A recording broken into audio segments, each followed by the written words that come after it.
선교사님 소개합니다. 박동국 선교사님이고 우리 대전노회 소속이고요. 러시아에서 사역을 하는데 사실 선교사님하고는 저는 많은 대화는 나누지 못했지만 그러나 노회에서 자주 뵙고 또 최근에 좀 가깝게 지내게 됐어요. 꼭 모셨으면 좋겠다 그런 마음이 들어가지고 마침 아내도 꼭 좀 모셨으면 좋겠다라는 반응을 보이더라고요. 어쨌든 우리가 그렇게 결정했다 할지라도 오늘 본문의 얘기처럼 하나님께서 뜻이 있어서 이렇게 우리 교회 단위에 세운 줄 믿습니다. 목사님 메시지 중에 다 소개도 하고 다 나올 거니까 소개도 하시고 잘 해주시기 바랍니다. 우리 목사님 나오실 때 우리 박수로 크게 환영하도록 하십니다. 할렐루야 부르면서 할렐루야.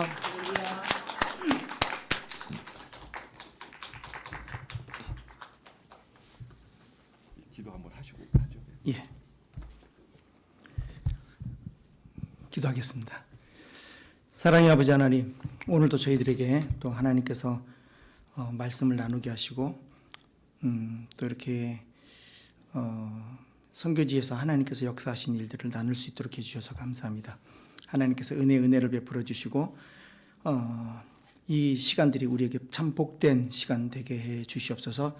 특별히 헌금을 바친 손길도 주님께서 기억해 주시고 그 손이 복되고 하나님의 나라의 귀한 일꾼으로 하나님 살아갈 수 있도록 은혜를 더해 주시고 모자람 없도록 도와주시고 건강에 건강을 더해 주시옵소서. 감사합니다. 예수님의 이름으로 기도합니다. 아멘. 할렐루야. 여러분을 이렇게 만나서 너무나 반갑습니다. 우리 목사님께서 수요일 날에는 교인들이 적은데 이렇게 자꾸 걱정을 하셔서 괜찮습니다. 저희 교회 교인들보다 많습니다. 라고 말씀을 드렸습니다. 저희는 러시아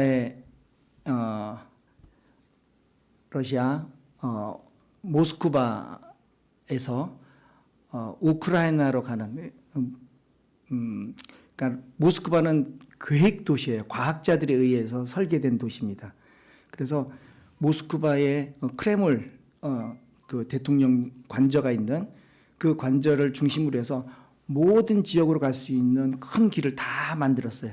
그리고 그 사이사이마다 또 길들을 만들어서 꼭 거미줄처럼 그렇게 구성이 되어 있습니다.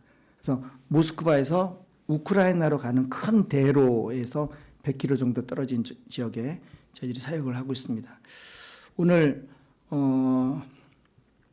이성용 목사님과 우리 대전 평강교회 성도님들을 통해서 이렇게 말씀을 나누고 또 사역 소개를 하는 것이 얼마나 저에게 복된 시간인지 모르겠습니다. 제가 참 생긴 거대로 참 좀 이렇게 좀 단순해요. 그래서 말씀을 전하면 말씀, 선교 복음은 선교 보고 이렇게 좀 앞뒤가 칵칵 막혀 있는 그런 사람인데 제가 지금 올라오기 전에도 주님 제가 말씀을 준비한 것을 나눌까요? 어떻게 할까요? 계속 마음을 지금 기도하면서 준비를 했는데 저에게 하나님께서 주시는 마음은 말씀은 오늘 이 읽었던 말씀은 우리 목사님께서 워낙 말씀을 잘 전하실 테니까 저는 그냥 저의 간증과 또 선교지의 상황들을 좀 이야기하는 것이 더 낫겠다라는 그런 생각이 들었습니다. 그래서 말씀에 깊이 있는 부분은 우리 목사님께서 분명히 말씀을 전하셨을 거라고 믿고 말씀을 좀 나누겠습니다. 저는 친가로 3대째 기독교 가정, 외가적으로는 4대째 기독교 가정에서 태어났습니다. 신실한 그리스도인으로 살아오신 외중조 할머님 그리고 외할아버지, 외할머님이 돼서 귀여움을 받으면서 어머니 곁에서 신앙의 유산을 받으면서 자랐습니다. 저희 아버지가 일찍 돌아가신 것이 아니라 저희 아버님께서 결혼을 하시고 군대를 가셨어요. 그래서 결혼을 하시고 저희 어머님이 외가댁에서 지내면서 저를 외가댁에서 낳게 된 것이죠. 근데 우리 외중조 할머님은 제가 태어날 때부터 저를 등에 업고 제가 태어날 때 저희 어머님이 제가 저를 임신한 상태에서 감기로 생각하고 감기약을 드셨어요. 그래서 제가 태어날 때는 일반 정상적인 아이보다 한 3분의 2 정도보다 작은 그런 아이로 태어났고, 태어났을 때는 코 쪽에서 이렇게 고름 같은 것이 이렇게 내려왔다 올라갔다 살짝 올라갔다 그런 겨우 숨을 쉬는 그런 아이였다고 합니다. 그래서 어른들이 저 아이는 그렇게 오래 살 것 같지 못하구나라고 해서 이렇게 한쪽에 밀어놨던 그 아이가 바로 접니다. 근데 그 우리 외증조 할머니께서 그런 저를 위해서 계속 기도하시고 새벽기도, 철야기도, 그다음에 모든 예배, 주일 낮 예배뿐만 아니라 신방을 가실 때도 저를 항상 데리고 다니셨습니다. 그래서 제가 스스로 혼자 생각하고 말하기도 전에 저는 교회를 다니게 됐고, 또 외 할아버지는 옛날에 영수라는 직책을 가지고 계셨어요. 영수라는 직책 혹시 들어보셨나요? 장로님, 권사님, 집사님도 있었지만 영수라는 직책이 우리나라 초창기에 있었습니다. 그게 뭐냐면 옛날에는 사역자들이 많지는 않았어요. 목사님이나 또 전도사님 이런 분들이 많지는 않았기 때문에 그 지역에 교회를, 목사님은 아니지만 목사님처럼 그 지역을 대표하고 교회를 이렇게 섬겼던 분들을 영수라고 하셨습니다.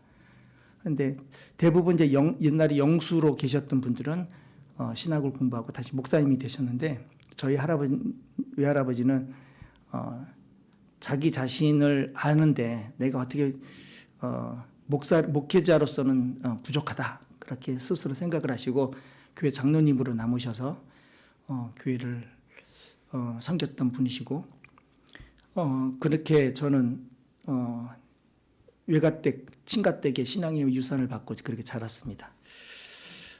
초등학교 때 그렇게 외가댁에 자라고 한 5살, 6살 때 서울로 올라오게 됐는데 여러 곳을 이사를 다니다가 청량리 홍릉이라는 지역에 이사를 가게 됐어요. 그리고 부모님 다니는 교회가 좀 멀었기 때문에 가까운 교회를 다니게 됐는데 합동 측에 있는 그런 교회였습니다. 초등학교 2학년 때부터 제가 94년도 1월 달에 대전으로 내려와서 대전에서 지냈는데, 대전으로 내려오기 전까지 그 교회에서 계속 자라면서 자랐는데, 우리 사모님께서 오늘 얘기 나누다 보니까는 저희 초등학교 선배님이시더라고요. 그래서 곧바로 제가 무릎을 꿇고 그랬는데, 제가 홍릉이라는 도시에서 그 마을에서 저렇게 자랐습니다. 그 자란 교회 이름은 말해도 되나요? 홍릉교회라는 그런 교회인데, 초등학교 5학년 때 교회 담임 선생님이 한 7, 8명 되는 저희 반 아이들 이렇게 모아놓고 기도회를 했어요. 저희 교회는 주일학교 선생님이 한 달에 한 번 정도 기도회를 반별로 기도회를 했는데, 저희들 보고 이렇게 동그랗게 앉아놓고 기도하다가 뭐 기도 제목을 주셔서 같이 막 통성으로 기도하고 그랬는데, 맨 마지막에 얘들아 너희들의 꿈이 뭐니? 라는 질문을 하셨어요. 근데 저는 그때 저를 가르쳤던 전도사님이 너무너무 좋아서 저는 전도사님 되겠어요 라고 그렇게 얘기를 했습니다. 그 이후부터는 저는 이제 전도사가 되는 거였죠. 그리고 또 6학년 때 됐습니다. 6학년 때 됐는데 다른 선생님이셨는데, 그 다른 선생님이 또 저한테 동일하게 물어봤어요. 동구가 너는 뭐가 되겠니? 그래서 전도사님이요 그렇게 얘기를 했더니 그 선생님이 예, 전도사님보다 목사님이 더 큰 거야. 그렇게 얘기하시더라고요. 그러면서 전도사님 되면 목사님 되는 거야. 저는 그제서 알았습니다. 전도사님 되면 목사님 되는 거구나. 그래서 목사님 되겠습니다. 그렇게 손을 들었습니다. 중학교 때는 제가 중학교 되는 해 1월 요 시기예요. 아직 초등학교도, 그때는 국민학교라고 그랬죠. 국민학교도 졸업식을 하기 전 1월 달에 중고등부 임여건 금식 기도회를 한다 그래요. 근데 제가 그때 중학교 1학년 반장이 됐거든요. 그래가지고 당연히 입력원 안에 반장도 포함되는 줄 알고 짐을 다 싸가지고 교회에 다 갔더니 전부 다 중학교 3학년 형들 누나들, 고등학교 2학년 형들 누나들, 저 혼자 초등학교 6학년 졸업도 아직 안 한 제 혼자 참석을 하게 된 거죠. 그곳에 가서 이제 금식 기도를 하면서 이제 입력원들 수련회를 하는데 그때 그 전도사님께서 그렇게 말씀하셨어요. 얘들아, 지금도 전 세계에 예수님을 알지 못하는 사람들이 얼마나 많은지 모르겠다. 누가 갈 것인가? 제가 뭐라 했을까요? 나를 보내소서 저가 가겠습니다. 그래서 제가 중학교 1학년 입학도 안 한 제가 선교사가 되겠다고 서원을 했습니다. 중학교 2학년이 됐습니다. 중학교 2학년 때 우리 목사님 또 나이 드신 우리 어른들은 기억을 하실지 모르겠지만 중국 민항기가 납치돼 가지고 주일날 비상 착륙을 한국에 한 적이 있었어요. 그래서 우리나라에서 그 민항기에 납치됐던 사람을 잘 선물도 다 해서 중국으로 보낸 일이 있었습니다. 이게 중학교 2학년 때였습니다. 제 기억으로는 81년도로 기억을 하는데 그때 제 중학교 2학년인 저한테 어떤 생각이 들었냐면 중국에 그렇게 사람들이 많다는데 그 사람들이 전부 다 예수님을 믿으면 그리고 그 사람들이 전부 다 선교사를 나간다면 하나님 주님께서 오신 날이 가까워오겠죠. 그래서 제가 뭐라고 헌신을 했냐면 중국 선교사, 그때는 중공이라고 그랬는데 중공 선교사가 되겠습니다. 그렇게 한 해 한 해 선교사의 길들을 하나씩 꿈을 이뤄가게 됐습니다. 저는 만나는 사람들마다 너 꿈이 뭐냐? 중공 선교사요. 그렇다고 중국어를 배운 것도 아니었어요. 그냥 무조건 중공 선교사가 되겠다라고 그렇게 생각하고 누가 물으면 그게 자랑거리였습니다. 군회를 갔습니다. 당연히 신학대학교를 갔고 군회를 갔는데 군에 가서 병장 때 이제 사회에 나갈 준비를 하고 이제 새벽 기도회를 나가고 있는데 어느 날 하나님께서 제 마음에 이런 마음을 주셨어요. 동구가 내가 너를 중공에 보내지 않는다고 해도 너 중국에 가겠니? 그 물음을 제 마음에 듣고 그 다음부터는 너무 마음이 답답했어요. 제가 그동안 중학교 2학년 때부터 만나는 사람마다 전 중공 선교사가 되겠습니다. 이렇게 얘기를 했는데 그걸 하루아침에 저 중공 안 가겠습니다라고 얘기하는 것이 그때 당시에 제 마음에는 그렇게 이렇게 허용이 되질 않았어요. 그래서 어느 날 그 새벽기도 이후에부터 기도하며 꼭 이렇게 벽에다 대고 이야기하고 기도하는 느낌 답답한 그런 마음이 제 마음을 떠나지 않았습니다. 참 오래도 버티다가 한 달 정도 버티다가 하나님 주님께서 어디를 보내시든지 보내시는 곳에 가겠습니다. 혹 저에게 선교를 가지 말라고 하시면 그 말에 순종하겠습니다. 주님께서 뭐라고 말씀하시든지 순종하겠습니다.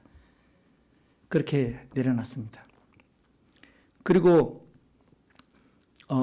대학을 졸업을 하고 선교사 훈련을 받기 위해서 대전으로 내려왔습니다. 저희 교단 우리 목사님께서 아시는 선교단체에 와서 94년도 1월 첫 주부터 와서 훈련을 받았습니다. 구호품도 정리를 해서 보내는 일도 하고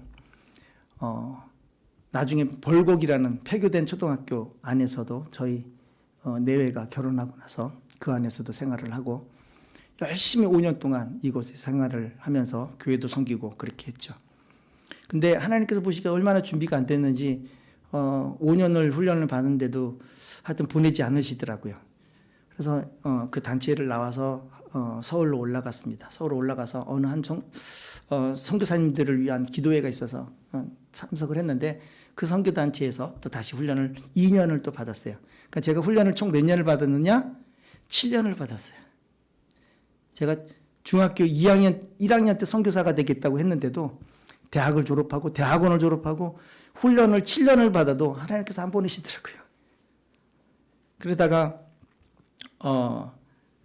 그 모든 훈련을 다 받고 34살이 된 해에 아내와 6살 된 딸, 그 다음에 생후 10개월 된 우리 둘째 녀석, 그리고 우리 막내가 뱃속에 제 아내 뱃속에 임신했을 때 보통은 선교지로 갔다가 와서 거기를 보고 그 다음에 뭘 가지고 가야 될지 준비해서 가야 되는데 저희한테는 그런 재정이 없었어요.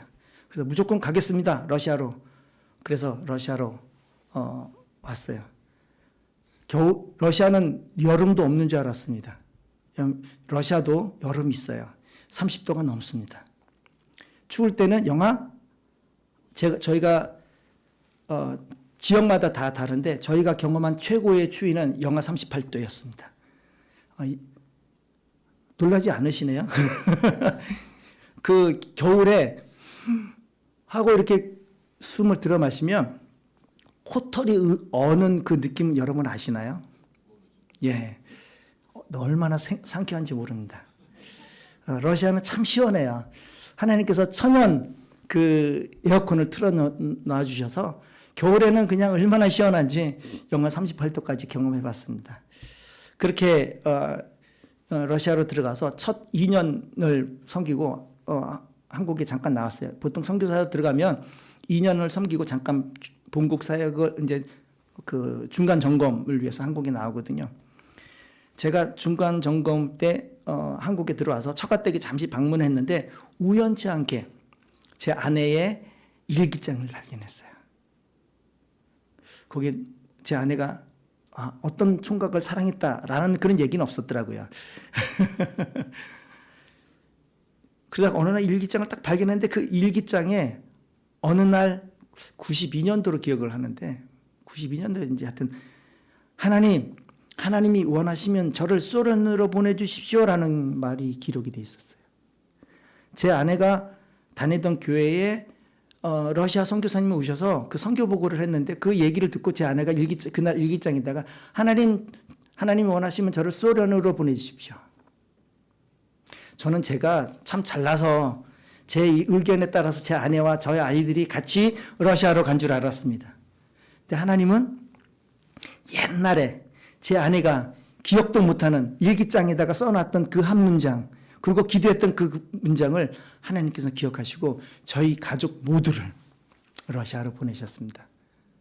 참 하나님께서 얼마나 철저하신 하나님이시고 미리 준비케 하시고 중공을 내려놓으라고 하셔놓고서 러시아로 소련으로 저희를 보내셨습니다.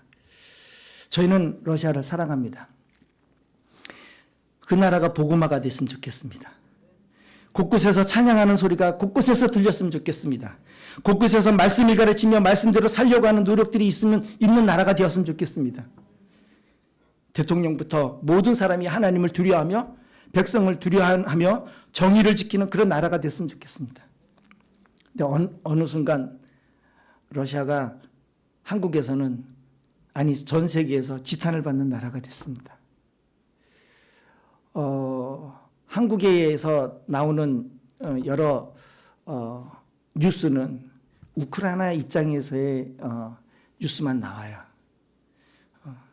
사실은 그걸 얘기를 하자면 그 반대쪽에 러시아에 의해서 왜 그렇게 전쟁을 할 수밖에 없었는지도 얘기를 해야 되는데 그 얘기를 하질 않아서 러시아 선교사인 저 입장에서는 참 마음이 아픕니다.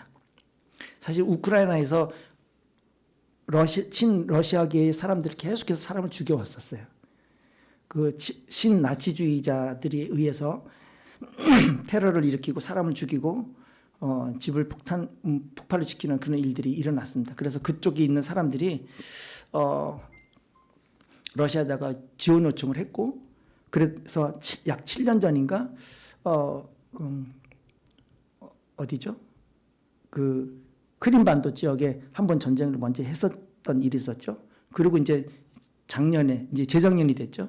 재작년에 그 전쟁을 다시 하게 됐는데 그 사실 원인은 우크라이나 쪽에 있는 사람들이 친러시아계 사람들을 계속해서 죽여왔던 부분이 있었고 그 러시아 안에 그러니까 그 우크라이나와 러시아 접경 지역에 유일하게 부동항이 있어요. 러시아에 해군이 거기 주둔해 있습니다. 근데 그 우크라이나가 서방으로 들어가면 이 모든 정보들이 다 흘러가게 돼요. 러시아 입장에서는 사실 그걸 오픈을 한다는 거는 러시아를 다 내보여주는 그런 꼴이 되는 거죠. 그러니까 러시아는 그럴 수밖에 없는 상황이었고 그래서 그거를 겁을 주기 위해서 금방 한 일주일도 안 돼서 전쟁이 우크라이나가 항복을 할 거라고 생각하고 전쟁을 한 거였는데 이제 전쟁한 건 잘못이죠. 하지만 그게 그렇게 될 수밖에 없는 부분에 대해서는 한국이 몰라요. 그리고 뉴스나 이런 것들 밑에 보면은 러시아는 못된 나라, 전쟁 국가, 그리고 러시아에 사역하고 있는 저희 선교사들은 죄인이 된 그런 상황이 됐습니다. 사랑하는 여러분, 저희는 러시아에서 사역합니다. 러시아가 복음화가 되기를 소원해서 러시아를 갔습니다. 러시아를 위해서 우크라이나를 위해서 기도하신다면 러시아를 위해서도 기도해 주십시오. 우크라이나에 많은 사람들이 죽어가는 것처럼 러시아에도 많은 사람들이 죽어가고 있어요. 저희 교회 교인이었던 우리 아이의 오빠도 전쟁터에 갔고요. 또 아는 사람의 아빠도 전쟁터에 가 있습니다. 저희 교회 즉 다녔던 한 초등학교 4학년짜리 여자아이의 아버지는 돌아가셨어요. 전쟁은 있으면 안 되죠. 그래서 러시아를 위해서 우크라이나를 위해서 기도하신다면 하나님 전쟁이 빨리 끝날 수 있도록 해주십시오. 그렇게 기도해 주셨으면 좋겠습니다. 화면을 좀 보여주시죠. 예, 러시아 오브니스크 제 이름은 박동국이고요. 제 아내는 유미경입니다.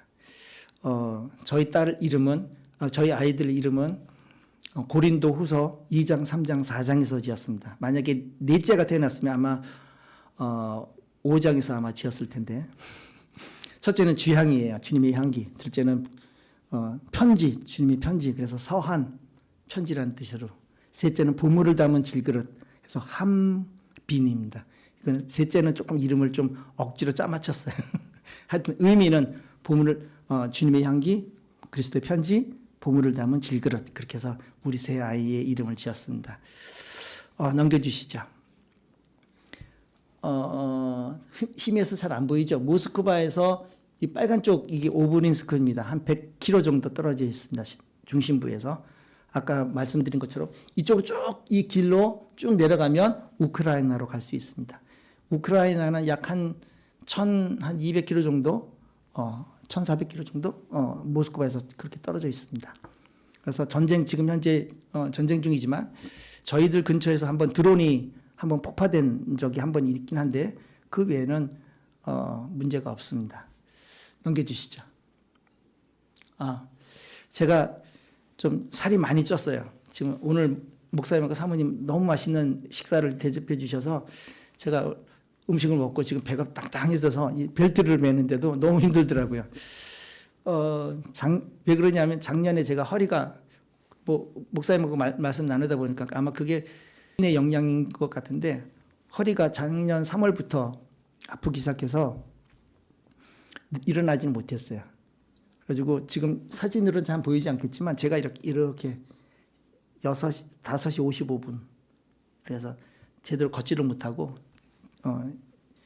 지팡이를 짚고 다녀야 될 그렇게 지내고 설교할 때는 자리에 의자를 놔두고 겨우 앉아서 설교를 그렇게 해왔습니다. 지금 많이 돌아왔죠. 근데 이제 허리는 많이 찌고 아프긴 한데 그래서 거의 누워있는 시간들이 많아서 돼지가 됐습니다.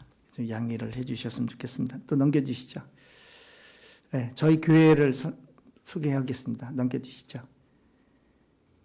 예, 저희 교회는 사실 제가 개척한 교회가 아니라 오브린스크라는 도시는 삼성 공장이 있고 롯데 제과가 있고 담배 인상공사가 있는 오브닌스크라는 도시입니다. 이 오브닌스크는 세계 최초로 원자력이 개발됐던 과학 도시입니다. 그래서 외국인들은 들어갈 수 없었던 도시예요. 그런데 그곳에 이제 삼성 공장이 세워졌고 그곳에 한국 사람들이 조금 살기 시작했고 그 중에 믿는 사람들이 예배를 드리고 싶은데 매주마다 100km를 주일 예배를 드리기 위해서 모스크바로 가기가 너무 힘들어서 누군가가 기도하기 시작했습니다. 하나님 이쪽에도 교회가 세워지게 도와주십시오. 그래서 모스크바에 있는 한 교회가 이렇게 주일날 예배를 마치고 데려와서 예배를 드려주기 시작했습니다. 넘겨주시죠.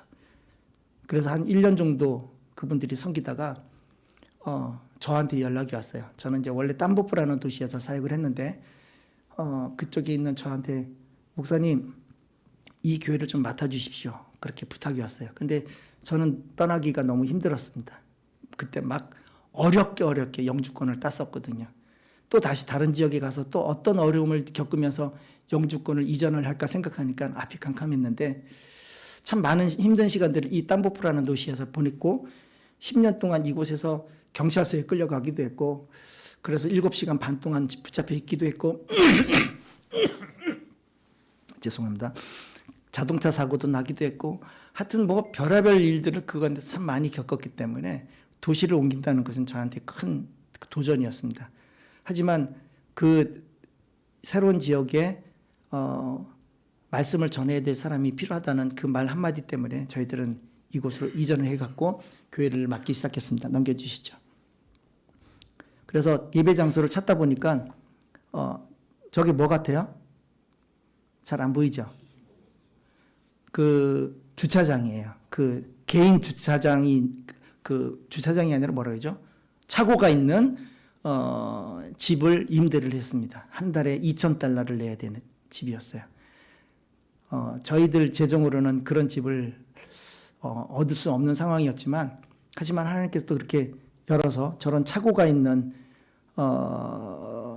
장소를 임대를 했고 넘겨주시죠. 밑에 바닥에다가 장판을 깔고 또 넘겨주시죠. 예, 저렇게 예배를 드리기 시작했습니다. 넘겨주세요. 책꽂이를 제가 손수 만들어서 그걸 높여서 넘겨주세요. 그 들어오는 입구가 보이지 않도록 담을 만들고 넘겨주시죠. 그것에서 이렇게 예배를 시작했습니다. 저희 교회 첫 세례자인데 한 사람은 조선족이었고 한 사람은 한국 사람이었습니다. 넘겨주시죠. 그리고 그래서 한국 사람들 또 여러 러시아 사람들 조선족 한 사람 이렇게 해서 예배를 드리게 됐습니다. 넘겨주세요. 한 4, 5년을 그렇게 하다 보니까 저희가 매달 $2,000를 낼 수 있는 재정이 없어서 너무 힘들게 그렇게 버텼는데 갑자기 외환위기가 왔어요. 러시아에. 그래서 $1당 35루블, 40루블 하던 돈이 $1에 60루블, 70루블, 80루블까지 올라가는 거예요. 그래서 기도했습니다. 하나님, 저희가 그때 아까 그 장소에서 5년 동안 버텼는데 5년 동안 집값을 막 알아보니까 5년 동안 냈던 집값을 모으면 저런 집을 하나 살 수 있겠더라고요. 그래서 기도했습니다. 하나님, 저희에게 저렇게 예배드릴 수 있는 장소, 매달 재정을 투입하지 않아도 저희들이 마음껏 예배드릴 수 있는 장소 주십시오 해서 알아낸 곳이 저 집이에요. 저 집이 저희가 샀을 때 85년 전에 만들어진 다 헐어져 가는 집이었습니다. 넘겨주시죠. 예, 저런 집이고요. 넘겨주시죠.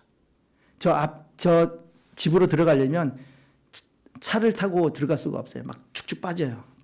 그래서 들어갈 수가 없는 그런 집이었고 넘겨주세요.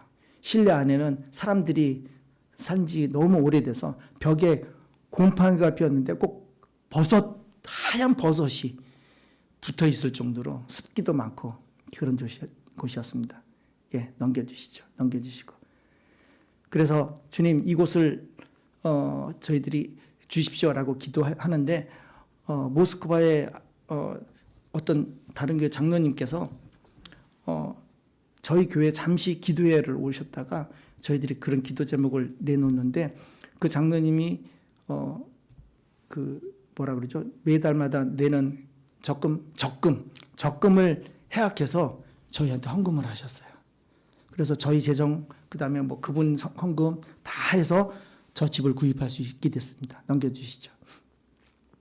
그래서 저 집을 구입하자마자 기존에 건축을 할 엄두를 못 내서 그 집 벽 쪽으로만 이렇게 수리를 했어요. 넘겨주시죠.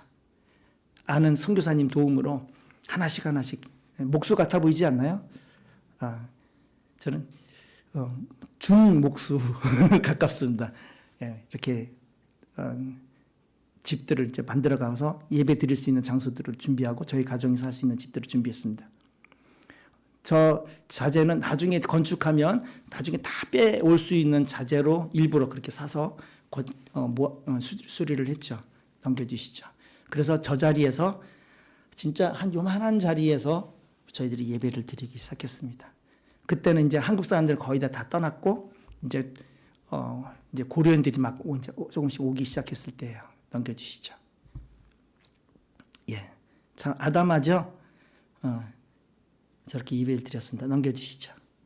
그런데 그 장로님 아까 헌금했던 그 장로님이 롯데 제과를 건축을 하셨는데 건축하면서 자재가 남았어요. 그래서 저한테 물었습니다. 목사님, 저 땅을 사셨는데 건축을 이제 안 하시나요? 그러는 거예요. 근데 저는 저희를 이제 후원주 파송교회가 사실 없어서 저희가 비빌 언덕이 없어요.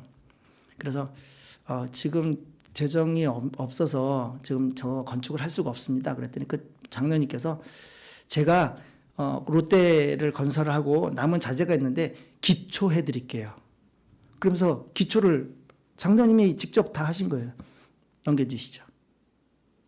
예, 들어가는 푹푹 빠지는 데다가 콘크리트 판넬을 해서 차가 들어갈 수 있도록 해주시고 넘겨주시죠. 기초를 파고 예, 넘겨주세요. 예, 넘겨주시고 예, 또 넘겨주세요. 계속 이렇게 건축을 하기 시작했습니다. 저렇게 다 건축을 하는데 또 저한테 묻습니다. 목사님 좀 재정이 준비가 됐나요? 아니요, 제 그럴 재정이 없습니다. 제가 편지에다가 이런 건축을 한다고 알려드렸는데 아무도 반응하는 교회가 없네요. 실제로 기도 편지를 보냈는데 한 곳도 반응이 없었어요. 저는 이렇게 좀 이렇게 후원을 해달라는 그런 소리를 못하는 쪽이라서 그냥 이런 건축을 해야 되는데 저희를 위해서 기도해 주십시오. 이렇게 기도했더니 진짜 기도만 하시는지 오지를 않더라고요. 그래서 그렇게 말씀드렸더니 장로님이 예, 그러면 지붕 전까지는 제가 해드릴게요. 근데 지붕 이후부터는 목사님 하셔야 됩니다. 그러면서 건축을 해나가기 시작하셨어요. 또 넘겨주시죠. 저건 이제 지붕을 했는데 지붕을 해야 될 때가 다 됐는데 재정은 없고 겨울이 오면은 저거 쌓아놨던 게 다 얼어 터져버려야 될 상황이 되고 그래서 무작정 한국으로 나왔습니다. 8월 달에 한국에 나와서 한 20일 정도 있을 예정으로 하고 무작정 나왔습니다. 그리고 대학교 후배 목사님이 잠깐 와서 말씀 전해달라고 해서 그 교회를 처음 갔어요. 딱 갔는데 교인이 한 20명밖에 안 되는 자그마한 교회예요. 그런데 저희가 건축을 위해서 나왔는데 지붕 덮을 길이 없습니다. 위해서 기도해 주십시오. 그랬더니 이 후배 목사님이 그 20명 되는 교인들이 그동안 시드머니를 위해서 이렇게 모아놨던 돈이 있대요. 그러면서 교인들한테 예배 끝나자마자 그 앞에 나가가지고 여러분 저 선교사님이 이제 건축비가 없다는데 우리 시드머니 이 선교사님에게 헌금하는 거 어떻겠습니까? 라고 물어보니까 교인들이 다 허락을 한 거예요. 그래서 얼마를 헌금했냐? 1,000만 원을 헌금하셨어요. 저는 선교사인데 참 믿음이 작은가 봐요. 나올 때 한 지붕할 만한 돈, 한 200만 원이나 300만 원 하면 잘 되겠다. 그러고 나왔습니다. 근데 1,000만 원을 헌금한 거예요. 그리고 저희가 알지 못하는 어떤 기도회에서 제 아내랑 만나서 기도회를 하는데 저희한테 헌금하겠다고 1,000만 원을 또 헌금하셨어요. 또 대전에 한 어떤 교회에서 또 1,000만 원을 헌금하셨습니다. 저희는 전혀 후원하는 교회들도 아니었고 아무런 관계도 없었던 그런 교회에서 그렇게 헌금을 해주셨어요. 그리고 뭐 100만 원 헌금하는 교회, 뭐 10만 원 하는 교회 이렇게 해서 20일 동안 진짜 눈썹 휘날리면서 다녔습니다. 무조건 부르는 곳이면 무조건 갔어요. 얼마가 헌금이 됐느냐? 얼마 헌금됐을 것 같습니까? 할렐루야. 우리 목사님 너무 잘하시네요. 5천만 원 딱 헌금되셨어요. 예. 혹시 제 일기장 혹시 보신 거 아니신가요? 5천만 원이 헌금됐어요. 그러고 나서 부랴부랴 들어가가지고 건축을 다시 했습니다. 그러고 나서 코로나가 터졌어요. 그 얘기가 뭔지 아십니까? 제가 조금만 늦게 왔으면 헌금, 모금도 안 됐을 거고 저 건물 세워지지도 못했어요. 최대한 싼 자재로 최대한 만들어가기 시작했는 건물이 넘겨주시죠. 실내 온돌, 우리나라는 이렇게 두꺼운 걸 하는데 러시아는 그런 게 없어서 진짜 한 중지만한 검지만한 그런 얇은 걸로 저렇게 온도를 하더라고. 그 재료가 있더라고요. 그래서 건축도 모르는 제가 일꾼들과 함께 온도를 저렇게 깔고 넘겨주시죠. 미장을 하고 교회가 저렇게 만들어졌습니다. 저 교회는 5m, 9m 여러분 교회에 비해서는 코딱지만한 장소지만 저렇게 이제 예배를 드리고 있습니다. 넘겨주시죠. 저희가 작년 1월 달이 11주년이 됐습니다. 제가 저 도시를 가서 한국 사람들을 대상으로 하기 시작했을 때부터, 그리고 외환 위기가 와서 한국 사람들은 다 떠나고 러시아 사람, 그다음 고려인들 이렇게 와서 예배를 드리는데 다 저희 교회는 아니고요. 또 손님들도 있었고, 그래서 저렇게 예배를 드렸습니다. 넘겨주시죠. 예배 드린 이후에 우리가 저렇게 애찬식을 갖습니다. 넘겨주시죠. 예, 나이 드신 할머니 할아버지의 목요일 구역 모임입니다. 저분들은 다 고려인들이고 한국말을 조금 하시는 분들입니다. 예, 예, 지난 오기 전에 성탄절 때 저희 한글학교 학생들도 초대를 해서 많이들 떠났기 때문에 학생들까지 포함해서 이렇게 성탄절 예배를 드렸습니다. 넘겨주시죠. 예, 예배 드린 이후에 한국 음식을 준비해서 애찬식을 가졌고요. 넘겨주시죠. 맛있겠죠. 예, 그때 준비했던 음식들입니다. 예. 기도 제목인데 보여지시나요? 잘 보이시나요? 예, 그러면 한번 읽어주시죠. 하나, 둘, 셋.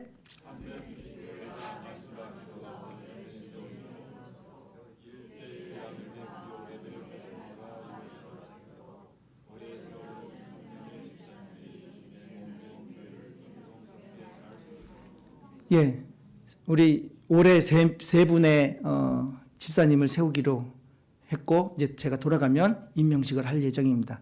첫 임명을 하게 되는 거고, 그 중에 한 분은 지금 해야 될지 말아야 될지 지금 유예 기간을 줬어요. 두 분 집사님을 원래 세웠는데 한 분이 부부이신데 술을 하셔요. 그래가지고 이분한테 지금 제안을 했습니다. 술을 개인적으로 먹는 거는 제가 뭐라고 얘기하지 않겠습니다. 여러 사람 모였을 때 술을 안 하신다는 약속을 하시면 제가 그거 외에는 열심히 교회를 또 열심히 또 섬기셔서, 그리고 또 약간 머리를 다치셔서 이렇게 교회 오시면 좀 많이 조셔요. 이렇게 항상 긍정적으로 이렇게 그래서 그분한테는 술을 끊는 약속을 하면 제가 집사님을 임명하겠습니다라고 약속을 했는데 아직 답변이 없습니다. 그래서 세 분이 집사님이 세워질 예정인데 이분들이 교회 잘 좋은 일꾼으로 사역할 수 있도록 위해서 기도해 주셨으면 좋겠습니다. 넘겨주시죠. 저희들이 이제 오브닝스크 한글 문화의 집이라는 사역을 합니다. 넘겨주세요. 제가 한글을 가르치는 모습이고요. 넘겨주시죠. 제 아내가 한글을 가르치는 모습이고요. 또 예, 제 아내가 한국 문화의 집 교장 선생님입니다. 저는 쫄다고 교사합니다. 그래서 제 아내가 이거 해 그러면 저는 예 이렇게 해야 돼요. 그래서 제 아내가 가끔 가다 일을 벌려요.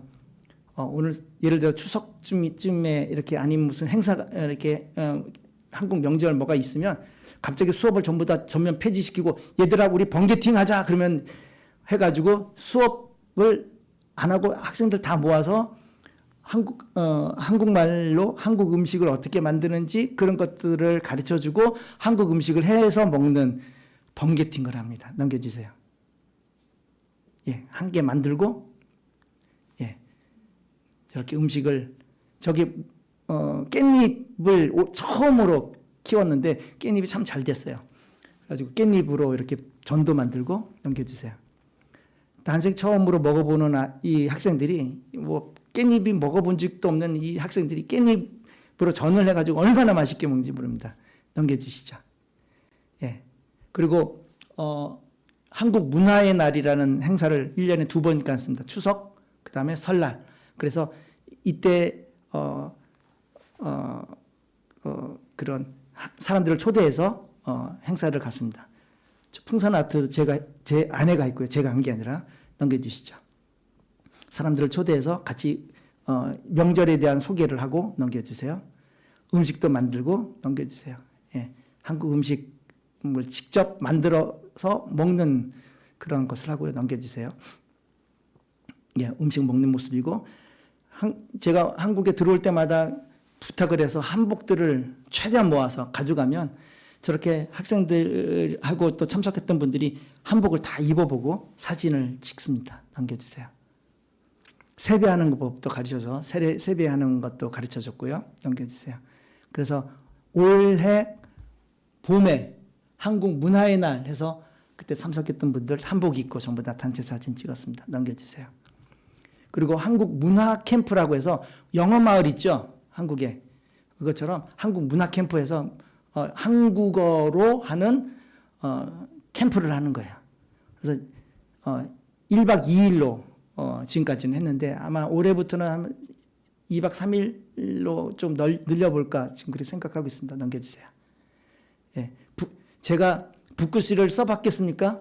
초등학교 때 잠깐 배운 그거 가지고 붓글씨 참 무식하면 용감하다고 붓글씨 가르치는 것도 하고요. 넘겨주시죠. 제 아내가 종이접기를 했기 때문에 종이접기도 가르쳐주고 넘겨주세요. 예, 하나씩 가르쳐주는 모습입니다.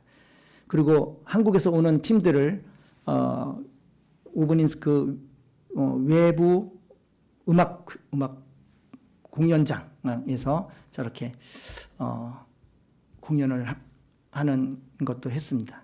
넘겨주세요. 예. 해금 연주도 했고요. 그때 그러니까 믿지 않는 사람들이에요. 그냥 그 공원에 다니는 사람들이 저렇게 와서 들었습니다. 넘겨주세요. 예.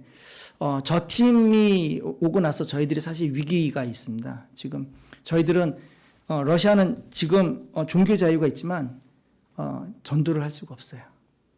그래서 전도를 하면 특히 외국인이 전도를 하면 추방도 될 수 있어요. 그래서 저는 참 조금 조심스럽게 한글 학교라는 것을 통해서 제가 아무리 가서 예수 믿으세요라고 전도해도 들을 사람이 없거든요. 근데 한국 말과 한국어에 대한 관심이 있는 사람들이 너무 많기 때문에 한국어를 가르쳐 준다면 그 사람들이 저와 제 아내를 교장 선생님 아니면 선생님 이러면서 존경하면서 오거든요. 저희들이 오면은 저희들은 꼭 안아줍니다. 남자든 여자든 그냥 꼭 안아주고 그러면 이 아이들이 너무나 좋아해요. 그러면서 그 아이들에게 그리스도의 사랑을 저희들이 아낌없이 음식도 해주고 뭐 돈을 받고 하는 게 아니라 하여튼 이 아이들이 오면 이렇게 음식을 대접하고 막 이러니까 이 아이들이 막 오는 거죠. 그래서 그 사람들에게 저희를 너무 따르고 그럴 때 우리 예배드리는데 우리 교회 한번 참석하지 않을래? 그렇게 해서 교회 오게 만들고 그리고 복음을 전하는 그런 전략을 바꿨습니다. 그리고 아까 얘기했던 붓글씨 가르쳐주는 책도 열심히 보긴 하지만 제 실력은 초등학교 때 배웠던 붓글씨 실력으로 붓글씨 가르치는 수업도 하고요. 넘겨주시죠. 저희 아이들 중에서 그 K-팝을 잘하는 친구들이 이렇게 연결이 됐어요. 그래서 그 아이들한테 부채춤을 가르쳐서 공연하는 건데 이게 공연이 될지 안 될지 모르겠습니다. 한번 될 수 있나요? 저거를 같이 넣었어야 되는데 아마 그런가 봐요.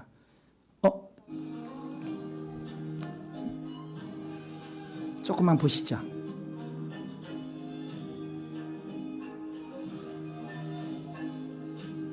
네 명이에요.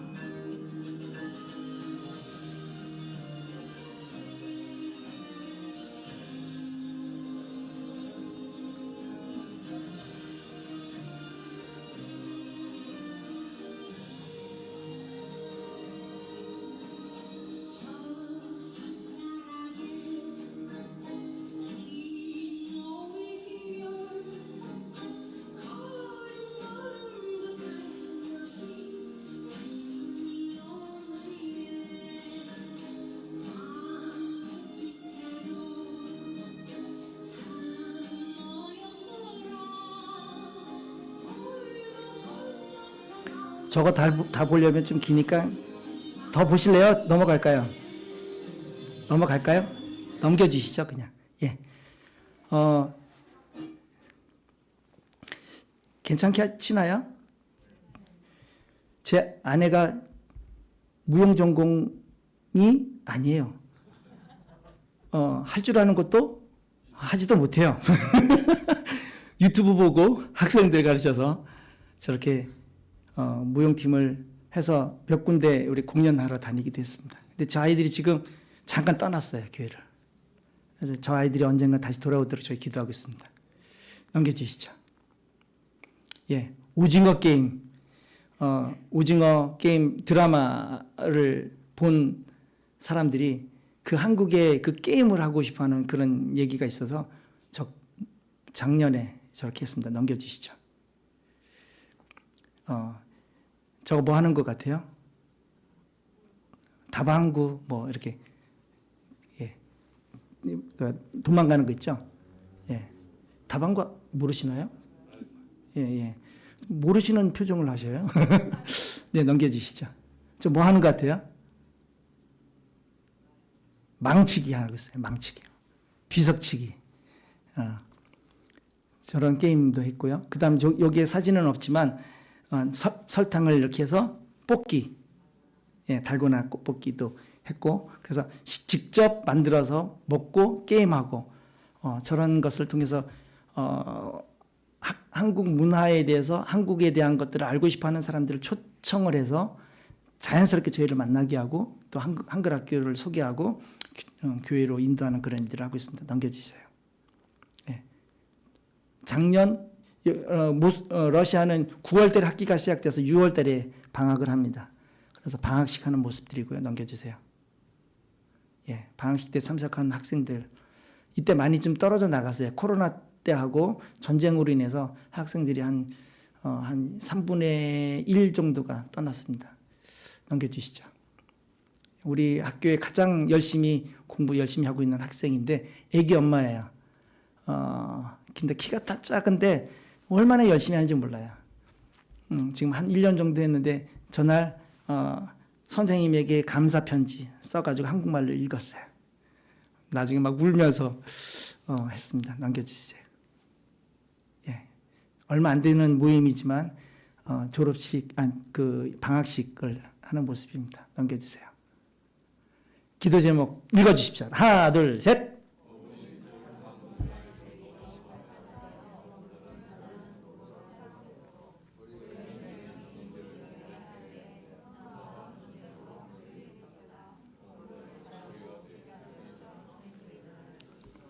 예, 잘 기억하셨다가 저희를 위해서 기도할 때 기도해 주셨으면 좋겠습니다. 넘겨주시죠. 긍휼 사역을 하고 있습니다. 지역에 선한 영향을 끼칠 수 있도록 지역의 그 마을의 이웃돕기, 불우한 이웃돕기, 미혼모, 고아원 등을 방문을 하려고 하고 지금 일부 지금 하고 있습니다. 넘겨주시죠. 여기에 그 V자를 하고 있는 사람 있죠? 이분이 우리나라에 얘기하면 면사무소, 면장 같은 사람입니다. 새로 이제 신임 그 전에 있던 사람도 알고 있는데 새로 오신 분인데 저희가 이렇게 구호품을 가지고 갔는데 너무 좋아하시는 거예요. 그 전에는 이렇게 감사장도 안 주던데 감사장도 받고 저 옆에 있는 친구는 정확하게 어떤 직무를 갖고 있는지는 모르지만 와가지고 쓰는데 한 2m가 정도 넘을 것 같아요. 그래서 저곳에 저희가 구호품을 전달하고 그러면서 이제 저희들이 그곳에 문화센터가 있는데 그 면사무에서 운영하는 그곳에서 한글 가르쳤으면 좋겠다 그랬더니 허락을 했어요. 또 그곳에서 저희들이 종이접기라든지 풍선 아트라든지 또 붓글씨라든지 원하면 해줄 수 있다 그랬더니 얼마든지 하라고 허락을 받고 이번에 나왔습니다. 이번에 들어가면 다시 이제 업무 협약을 맺고 아마 하게 될 것 같습니다. 그래서 저 지역에 참 좋은 이단들이 그렇게 한다잖아요. 조금만 일을 해놓고서 막 홍보를 하잖아요. 그래서 지금까지는 저희가 오른손 하는 일을 왼손이 모르게 하라 그렇게 해서 했다가 제가 좀 전략을 바꿨습니다. 왼손이 한 거를 오른손이 할 때는 더 많이 확장시켜서 홍보를 해야 되겠다. 그래서 좋은 소문이 많이 나도록 그렇게 지금 하려고 합니다. 위에서 기도해 주셔서 저 마을에서 나중에는 표창장도 받고 우리가 무슨 일을 한다 그러면 어서 뭐든지 하겠습니다. 하십시오라고 이렇게 할 수 있는 그런 관계가 되도록 여러분 위해서 기도해 주셨으면 좋겠습니다. 넘겨주시죠. 기도 제목 계속 나오죠? 읽어주시죠. 하나, 둘, 셋.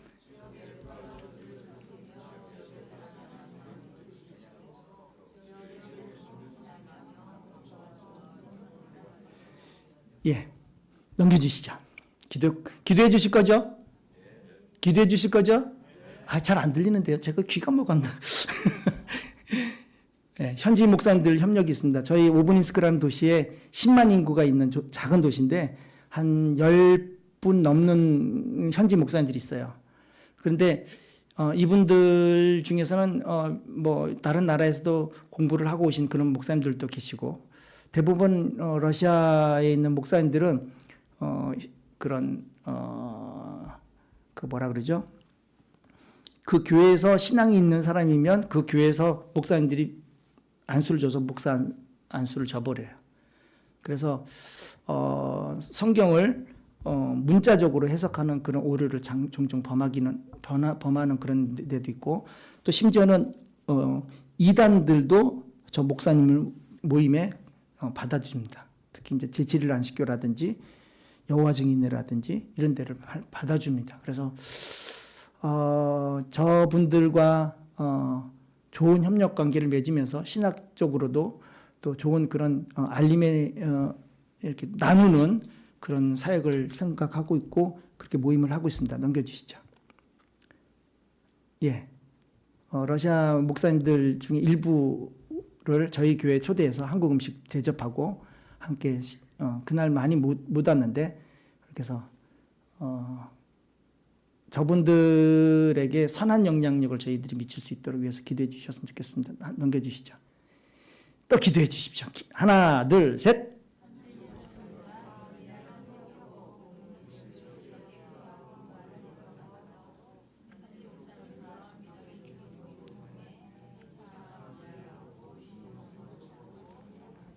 예, 협력할 수 있도록 기도해 주십시오. 넘겨주시죠. 한글학교 협의회가 있습니다. 전 러시아에 32개 한글학교가 있는데 이거는 이제 모스크바에 있는 한국 대사관에 등록되어 있는 학교예요. 대부분 선교사님들이 교장을 맡고 있고요. 한류 열풍으로 전 러시아 지역에 한국어와 한국 문화를 알고 싶어하는 현지인들이 있어서 각각 곳곳에서 지금 한글 학교를 하시는 분들이 조금씩 늘어나고 있습니다. 제 아내가 저희 학교 교장 선생님일 뿐만 아니라 한글 학교 협의회의 회장님으로 선출이 됐어요. 안 놀라시네? 네, 오늘 그 독립기념관에도 한글 학교 협의회 회장으로 독립기념관에 MOU를 맺고 왔습니다. 그래서 좋은 협력 관계가 될 수 있도록 위해서 기도해 주시고 제 아내가 지금 이제 올해 11월 달까지 임기인데 교사 연수도 하고 말하기 대회를 하고 또 전체 회를 잘 이끌어갈 수 있도록 위해서 기도해 주셨으면 좋겠습니다. 예, 넘겨주시죠. 이제 작년이 됐네요.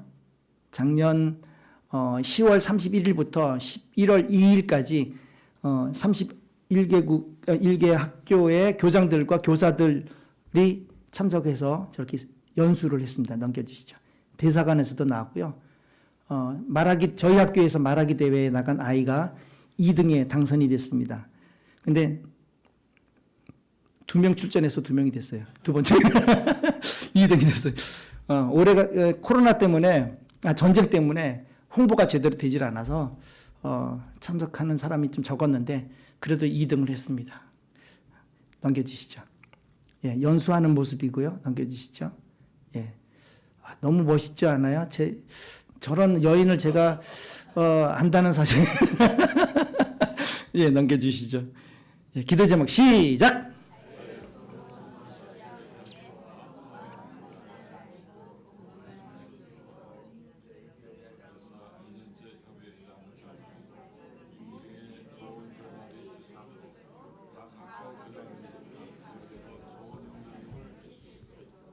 지금 첫 번째 기도 제목에 뒤에 2단이라고 적어놨잖아요. 2단들은 한글 학교를 엄청 잘해요. 전폭적으로 재정과 인력이 와서 그 지역을 뒤집어 놓습니다. 돈으로 매수를 해요. 저희가 못 따라가요. 근데 그 사람들이 지금 한글 학교 협의회에 들어오려고 합니다. 받아줘야 되는지 말아야 되는지 고민이 많습니다. 근데 이거는 정부와 연관된, 대사관에 연관된 것이기 때문에 우리가 안 받아주고 싶지만 그 사람들이 등록을 해버리면 받아줄 수밖에 없어요. 그러니까 여러분, 이단들이 얼마나 판을 치고 있는지 몰라요. 제가 러시아에 2000년에 처음 들어갔는데 들어가서 얼마 안 돼서 거리를 지나가는데 러시아 사람들이 오면서 We like Mr. Moon. 당신 아십니까? 미스터 문 씨를 아십니까? 누구겠어요? 문선명. 러시아 사람들이 와가지고 전도를 해요. 한국 사람이라고. 지금 신천지, 그 다음에 구원파 안 들어온 이단이 없어요. 한국에서.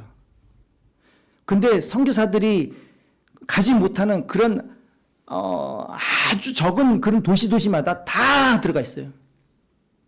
위기의식이 얼마나 많이 있는지 몰라요. 좀 죄송한 얘기지만 제가 몇 살처럼 보여요? 제가 지금 한국 나이로 그냥 옛날 한국 나이로 5학년 8반입니다. 제가 모스크바에 있는 선교사님 97년도에 모스크바에 있는 선교사님들이 120가정이 있었어요. 지금 몇 가정이 있느냐? 모스크바가 뿐만 아니라 모스크바 외곽에 있는 여러 도시들 1700km 떨어지는 그런 선교사님들까지 다 포함해서 32가정이 있습니다. 그중에 거의 막내입니다. 젊은 사람이 들어오질 않아요. 지금 3-4가정이 있어요. 저보다 나이 어린 선교사님이. 선교사가 들어오질 않습니다. 그러니까 이단들이 판치는 곳에 선교사들이 가야 되는데 없어요. 선교사들이. 러시아를 이단에게 뺏길 건가요? 저는 여러분 안에서 좋은 선교사가 나왔으면 좋겠습니다. 대답이 없으시네. 끌려가실까봐. 네, 마음이 아픕니다. 넘겨주시죠. 제가 허리가 아프니까 제 아내가 풀 깎는 모습입니다. 넘겨주시죠. 열심히 잘 깎았습니다. 저는 아파서 누워있고 제 아내는 열심히 풀 빼고 넘겨주시죠. 작년 처음으로 비닐하우스를 만들어서 깻잎하고 고추를 하고 이렇게 여러 가지 심었는데 나름 잘 되더라고요. 깻잎도 심었는데 저희들이 깻잎이 농사를 지어본 경험이 없어서 깻잎을 심어놓고 이슬 말고 겨울 설이 내리면 못 먹는다 그러는데 일부러 저 안에 넣으면 서리를 안 맞으면 괜찮을 거라고 생각하고 놔뒀더니 새카맣게 다 죽어버렸어요. 결국에 많이 먹지도 못했는데 아끼다가 완전히 다 버렸습니다. 그래도 농사도 지었습니다. 넘겨주시죠. 저게 오기 전에 지금 눈 치운 건데요. 80cm 정도 눈 쌓인 것. 놔두면은 전부 다 저 작년에 새로 만든 저 비닐하우스가 무너질까봐 지금 치우고 왔는데 80cm 넘었습니다. 좀 시원해요. 조금 시원합니다. 넘겨주시죠. 예. 얼마큼 했는지 아시죠? 제가 허리 아파서 못해서 눈 치우는 기계를 샀는데 매번 고장나요. 고치다가 세월 다 보냅니다. 넘겨주시죠. 적어도 고치는 중에 있는 모습이었습니다. 예쁘죠? 예, 저것이 좋은 믿음의 방주가 될 수 있도록, 그렇게 사용될 수 있도록 저희 교회에, 저희 센터에 한글을 배우고 저희들의 소개로 초청으로 와서 음식을 먹으러 온 사람들마다 다 구원받을 수 있도록 기도해 주십시오. 할렐루야! 넘겨주시죠. 예, 저희 가족입니다. 제 딸이 만 2년 전에 결혼했어요. 그리고 우리 아들 둘 있고 저렇게 한 가족입니다. 예. 저희 사위도 박씨예요. 저도 박씨고 저희도 박씨고 그래서 하나 둘 셋 넷 다섯 박에 한 유. 예, 이렇게 가족이 있습니다. 넘겨주시죠. 기도 제목 하나 둘 셋.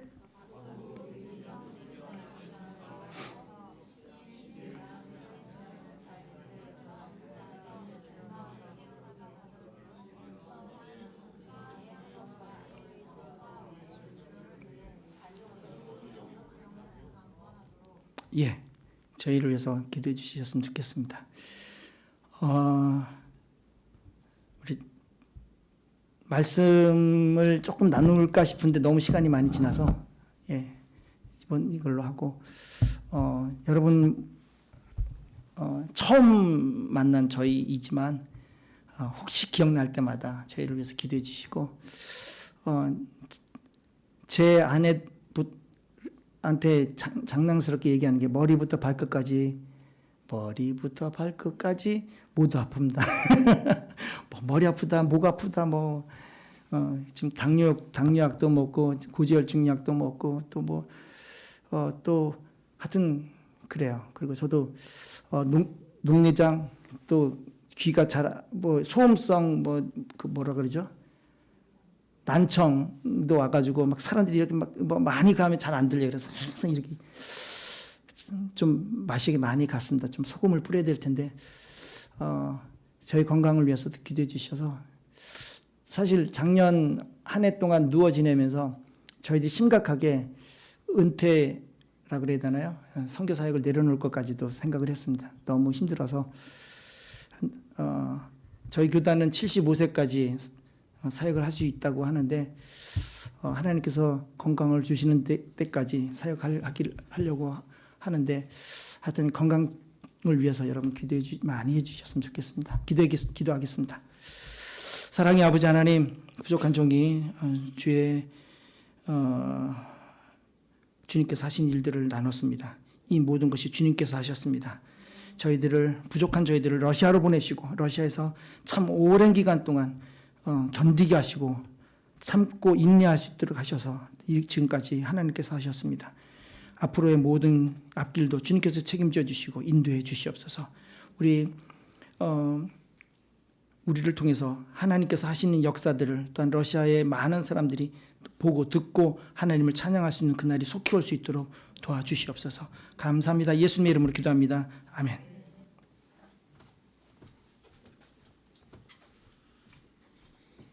우리 선교사님 러시아 선교 보고와 또 귀한 말씀 전해주신 우리 목사님께 다시 한번 감사 박수하겠습니다. 제가 교회에서 한번 가르친 적이 있었는데 학교에서 영수라는 걸 제가 알아요. 영수는 그 지역에서 교회 리더로서 최고 책임자인데 할아버지가 영수였으면 대단한 집이에요. 돈 먼저 들어오고 참 하나님이 은혜롭게 쓰임받게 하는 가정이 얼마나 좋은지 모릅니다. 여러분 선교사님 나도 잘 몰랐는데 이번에 이렇게 알게 되었고 또 이렇게 알게 되었으니까 우리가 기도하였으면 좋겠습니다. 그리고 우리 주님은 찬송가도 앞으로 부르겠지만은 러시아든지 우크라이나이든지 일본이든지 모든 백성들에게 하나님의 보험이 전파되기로 하신 줄 믿으시기 바랍니다. 자, 이 시간 찬송가 하나 부르겠습니다. 찬송가 499장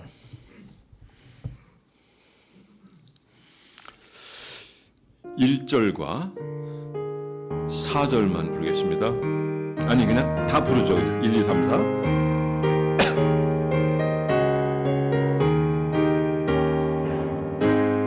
흑암에 사는 백성들을 보라. 수많은 심령 멸망하겠네. 그 누가 갈까. 주의 복음 듣고 생명을 구원하는 곳으로. 큰 권세 주께 있으니, 큰 권세 주께 있으니, 너는 가서 주의 복음 전하라. 주가 너 항상 지키리라. 구원의 문은 넓게 열렸으니, 십자가 분명 일어나거라. 너희의 힘 하나로 뭉쳐 죄악의 쇠사슬을 끊어라. 큰 권세 주께 있으니, 권세 주께 있으니, 너는 가서 주의 복음 전하라. 주가 너 항상 지키리라. 왜 너는 멸망 길을 가려느냐. 주 음성 듣고 응답하여라. 널 구원하러 예수 죽었으니, 생명의 참된 복음 전하라. 큰 권세 주께 있으니, 큰 권세 주께 있으니, 너는 가서 주의 복음 전하라. 주가 너 항상 지키리라. 온천하 만민 승리의 그날에 영광과 찬송 주께 드리네.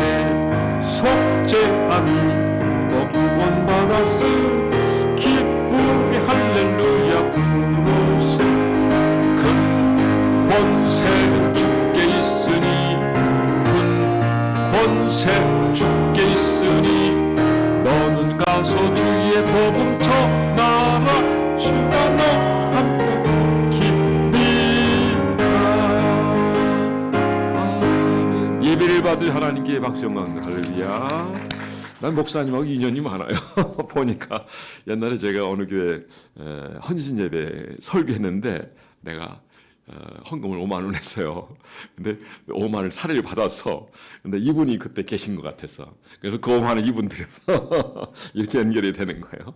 자, 이렇게 참 연결이 되네요.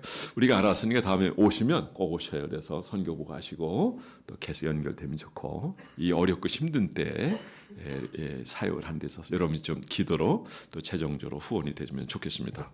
자, 방유민, 강다혜, 김정문 권사님, 박금주 권사님, 정연옥 권사님, 선교제 주님의 부활의 능력이 부어지기를 기도합니다. 최순덕 권사님, 선경 김규명 권사님, 김은주 집사님, 이성년 목사 가정, 이렇게 하나님 앞에 드립니다. 자, 이렇게 하기로 했어요. 울산으로 지금 막 가셔야 돼요. 그래서 여기 머물 시간이 없어요. 급히 가셔야 되기 때문에 마치자마자 목사님 그닥 가시게 되고 차량 운행은 그대로 진행됩니다. 됐죠? 우리 다시 한번 인사합니다. 우리 선교사님 위해서 기도하십시다. 자, 세상이 아름다운 것은 당신이 아름답기 때문입니다. 자, 이 시간 우리 선교사님 나오셔서 축도하고 마치도록 하겠습니다.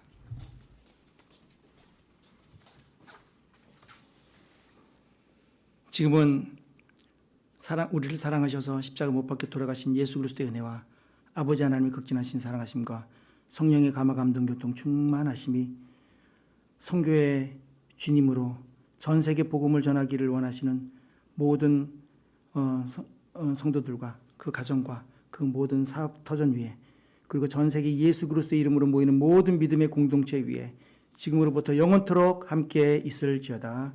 아멘.